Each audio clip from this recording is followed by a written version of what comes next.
Sophia Flörsch has set out to become Formula One world champion. The first woman world champion. But then, a crash.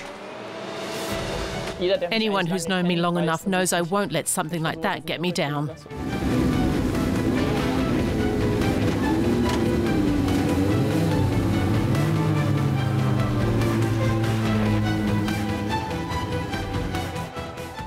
She trains hard every day.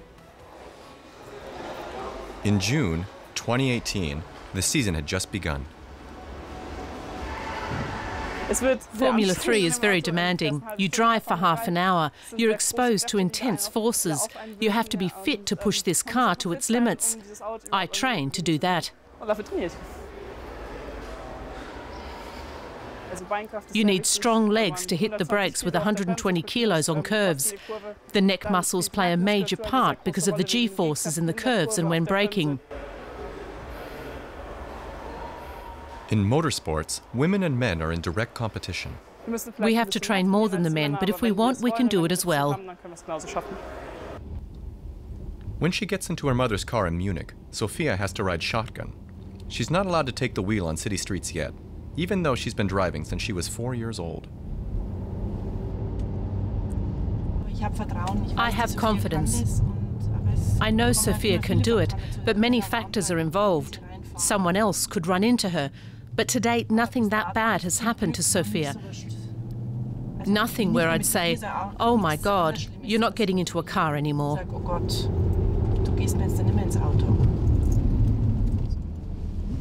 Susanna Flörsch is no stranger to this kind of anxiety. Her husband, Sophia's father, used to be active in motorsports. Nürburgring, September 2018. It was Sophia's first season in Formula 3. She was just 17. She missed the first days of training in winter because she had to study for her final high school exams. She started in the series 10 weeks later. She had to make up for lost time. It was the first time Sophia had taken the new car out in the rain.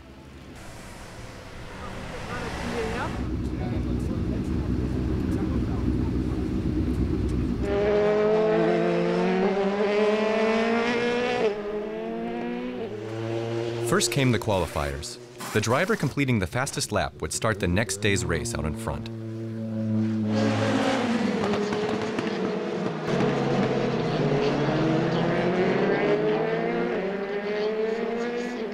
She was number 18 in the starting grid for the first of the weekend's 3 races. It was so tight. I've never been that close to the others, but we made it.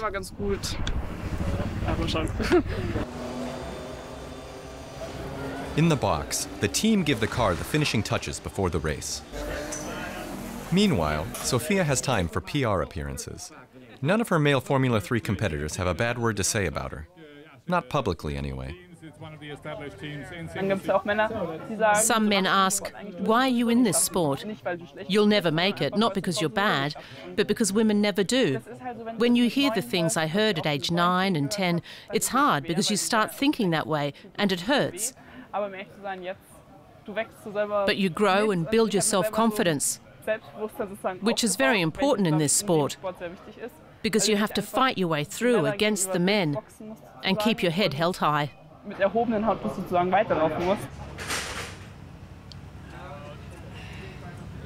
Sophia is one of the only women driving in Formula 3, and her team is the only one with a female mechanic. Sharon van der Ridde drives the trucks and looks after the tires. She used to drive in the races herself. You have to compete.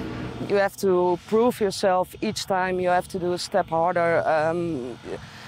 And it was not like the spotlights were on you, but they were criticizing you. If you made one mistake, it was a little mistake. They made it a big mistake or a major mistake. And everybody was just talking bad about you. Even before the race starts, Sophia's giving it her full concentration. Her mother and sister are in the stands to cheer her on. Sophia gets off to a good start. The first crash, and Sophia can pass.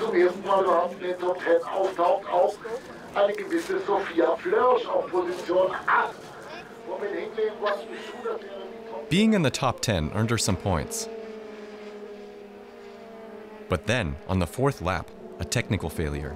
The race is as good as over for Sophia.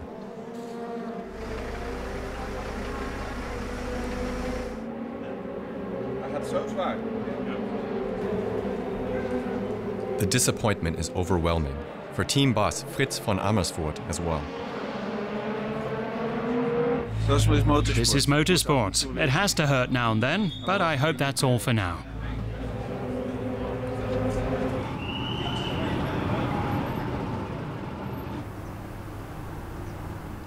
Another day, another opportunity. She has to make it this time. Racing's not only about fame and points, but also about money. Lots of it. For one Formula 3 season, a driver has to have a budget of some 1 million euros. Most of it comes from sponsors, and if that's not enough, from parents. But the sponsors want their money's worth.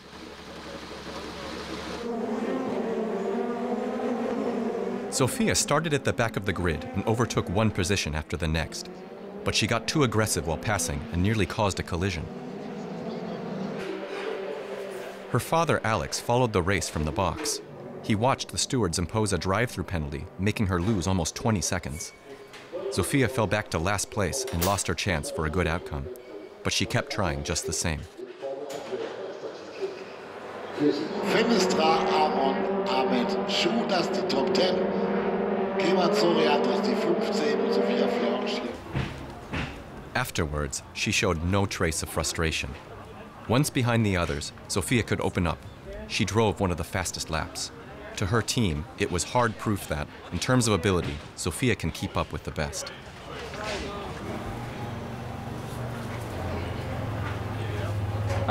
Everybody was happy. I was faster than my teammates, but still wasn't pleased. But it's the first year. Even the stewards said I should hold on to my aggressiveness. They didn't know women could be so aggressive. I thought, yes. We had a good weekend, even if there was bad luck. But that's part of it. 2 weeks later, it was time for the next race. Back in Munich, Sophia finally had some time to get together with friends. Even when Sophia was in school, she devoted almost every free minute to racing. Now that she's graduated, she can get serious. I haven't been able to accept many birthday party invitations because I've always been on the road somewhere in Europe. Or I wanted to see this or that movie, and it hurts when I can't. But then I do this sport because I'm having fun, so I have to make sacrifices. The highlight of the season was the Macau Grand Prix in November 2018. That weekend, Sophia hoped to prove that she could lead the field. Everything went well until the decisive race on Sunday.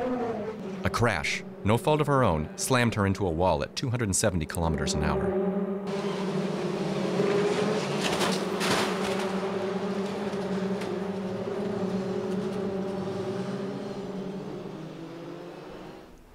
Sophia came out with 2 broken vertebrae and bone splinters in her spinal cord. She had to be operated on in Macau. 4 weeks later, she had her first training. 8 weeks later, she started getting her neck muscles back into shape. In February 2019, 4 months after the accident, Sophia was back on the track. By then, she was world famous with over 200,000 followers on Instagram and television appearances. Her team rented a racetrack in Monza for some test laps. It was Sophia's first time at the wheel since the crash.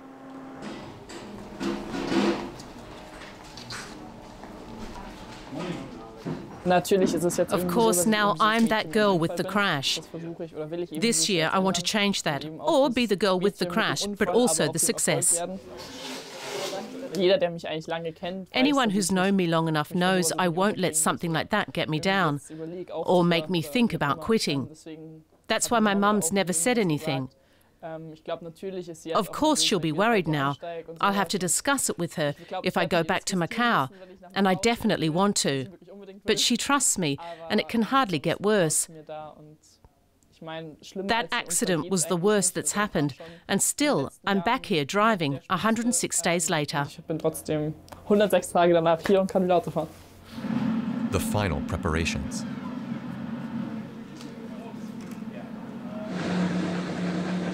She had specialists check her concentration and reaction times.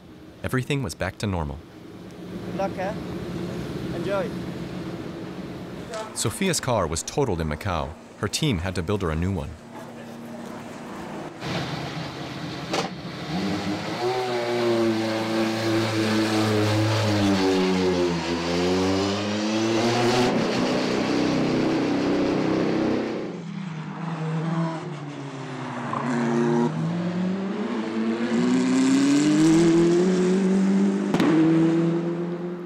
Over two-way radio, the race engineers could hear how emotional Sophia was.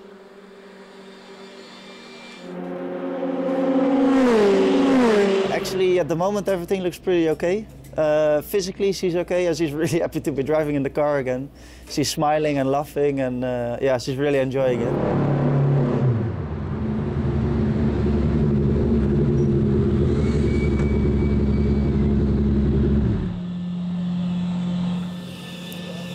Hey, and one of the most important questions, physically everything okay? Yeah?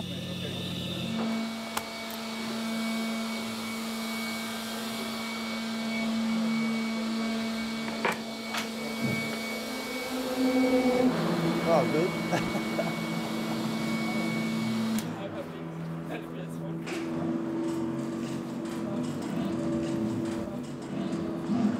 How was it? Cool. Really awesome. To be back in the driver's seat gives me goosebumps. I've never had a sensation like that. It's so much fun. It's great. I'm happy. That's what I've been training so hard for these 100 days.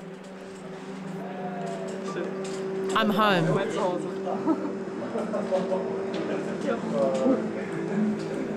Sophia will be starting the new season in mid-April.